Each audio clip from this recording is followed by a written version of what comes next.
mieux s'immerger dans la réalité politique, sécuritaire, économique et sociale d'Israël, connectez-vous chaque matin sur Studio Kalita. Daniel Haïk vous y attend pour sa revue de la presse.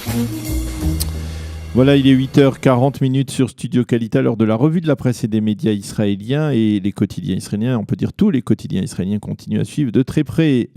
Photo à l'appui de la visite officielle du prince William en Israël. Les journaux de ce matin nous montrent le prince sous plusieurs angles particulièrement décontractés. On le voit en train de faire du football à Yafo avec des enfants juifs et arabes, ou en train de déguster une pastèque sur la place Frischmann à Tel Aviv, ou encore plus officiellement hier soir à la résidence de l'ambassadeur de Grande-Bretagne à Ramat Gan, en train de serrer la main de vedettes israéliennes de la chanson comme Ivry Lider ou Shiri Maimon, ou même en train de discuter avec la très belle Bar Refaeli. Les journaux reprennent également plusieurs extraits du bref discours prononcé hier par le prince, un discours dans lequel il a insisté sur son passage hier matin au mémorial d'Yad de Vashem et sur la responsabilité de sa génération à perpétuer le souvenir de la Shoah. Il a rappelé le souvenir de son arrière-grand-mère, la princesse Alice de Grèce, qui est une juste des nations, et a remercié le Premier ministre Binyamin Netanyahou, qui était d'ailleurs présent à cette réception hier à Ramat Gan, pour lui avoir offert une copie de la médaille des justes reçue à titre posthume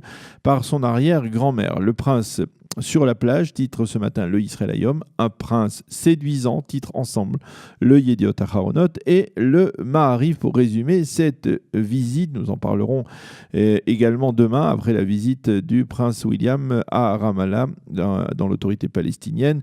Donc ce sera dans le cadre de la suite de cette visite dans la région.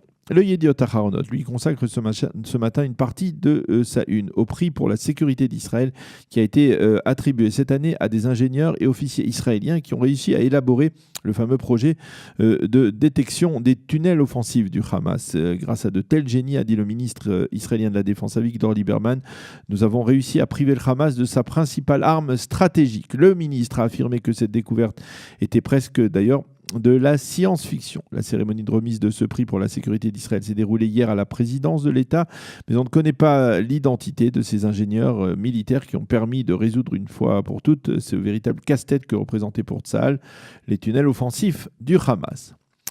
Le Israël Hayom, lui, se penche ce matin en manchette sur la loi visant à déduire des arriérés de la TVA versée chaque mois aux Palestiniens les montants des salaires versés par l'autorité palestinienne aux familles des terroristes, que ceux-ci soient morts ou bien qu'ils soient en prison. À l'issue d'un long et fastidieux débat, il a été convenu que la mesure punitive israélienne ne sera annulée que lorsque l'autorité palestinienne aura décidé de cesser ses versements de salaire, et ce pendant un an au moins.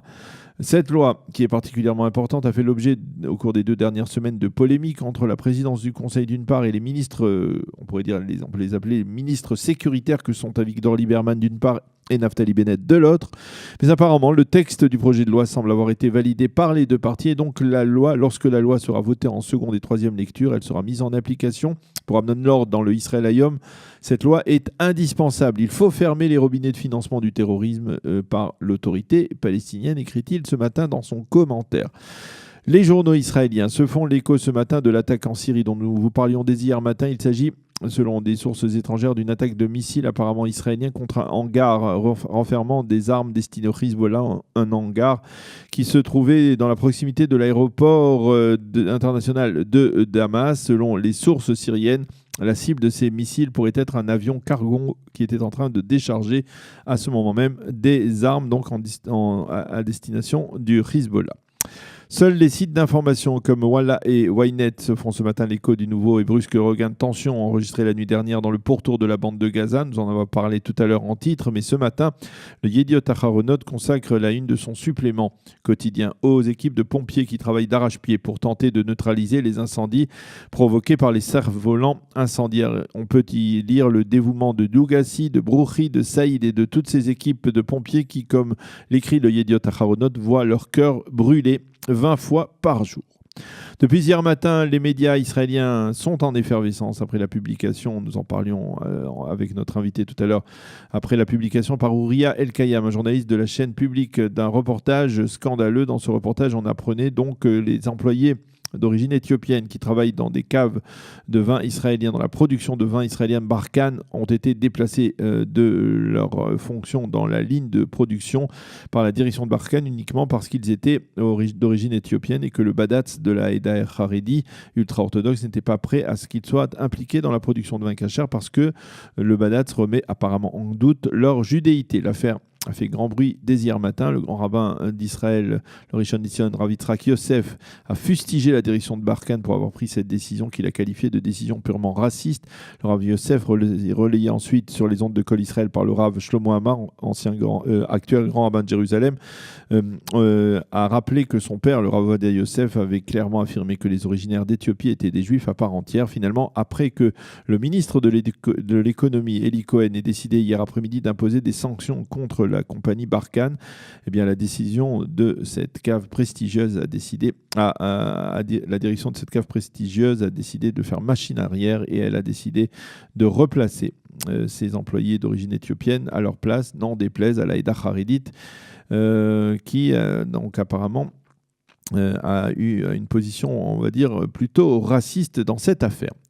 Les journaux israéliens annoncent que les risques d'annulation de l'Eurovision en Israël ont été neutralisés hier après la décision prise par Binyamin Netanyahou de ne pas procéder à une séparation organique entre le département des informations de la chaîne publique israélienne Kan, Echad Esrei, et le reste du consortium médiatique public Kan. En effet, une telle séparation qui avait déjà été validée par la loi israélienne aurait empêché la tenue de l'Eurovision en Israël car elle va à l'encontre de la loi internationale de l'Eurovision qui exige que la chaîne diffusant le concours international soit aussi une chaîne qui dispose d'un département d'information. Donc de ce point de vue-là, le problème est réglé. Il reste encore à savoir où se tiendra le concours Eurovision de la chanson, que ce soit à Jérusalem, ce qui semble de moins en moins probable, ou plutôt à Tel Aviv. Les quotidiens israéliens, eux, se font massivement ce matin l'écho de la colère et de la douleur de Sigalit Betsaleli après le verdict et la sentence dans le procès des deux ingénieurs responsables de l'accident qui a coûté la vie à sa fille, la lieutenant Hila Betsaleli, Zichronah Livracha. Cela s'est passé il y a 6 ans. Vous vous en souvenez très certainement lors des préparatifs de la cérémonie d'ouverture des festivités du Yom HaAtzmaut sur le mont Herzl à Jérusalem. Alors que Hila Betsaleli répétait avec son unité militaire les pas des figures qu'elle devait effectuer, une structure visant à supporter les projecteurs s'est effondrée sur elle et elle a été tuée. 6 ans plus tard, la justice a tranché, mais elle s'est montrée particulièrement clémente envers les deux ingénieurs responsables de ces carences, puisque le juge a condamné les deux ingénieurs uniquement à des peines de travaux d'utilité publique et à une amende infime.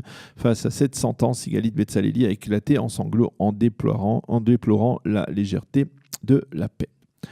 Un titre plus réjouissant dans le Israël Hayom de ce matin. Les sœurs jumelles Ayala et Chen Jackson ont fait leur alia ensemble du Zimbabwe et elles ont décidé de s'enrôler ensemble dans l'armée israélienne. Elles ne le regrettent pas une seule seconde, comme on peut le voir dans la demi-page que le Israël Hayom leur consacre, photo à l'appui. L'armée nous aide et tient compte de nos besoins spécifiques, affirment ces nouvelles immigrantes, tout en reconnaissant qu'elles ont déjà langui leurs parents restés au Zimbabwe.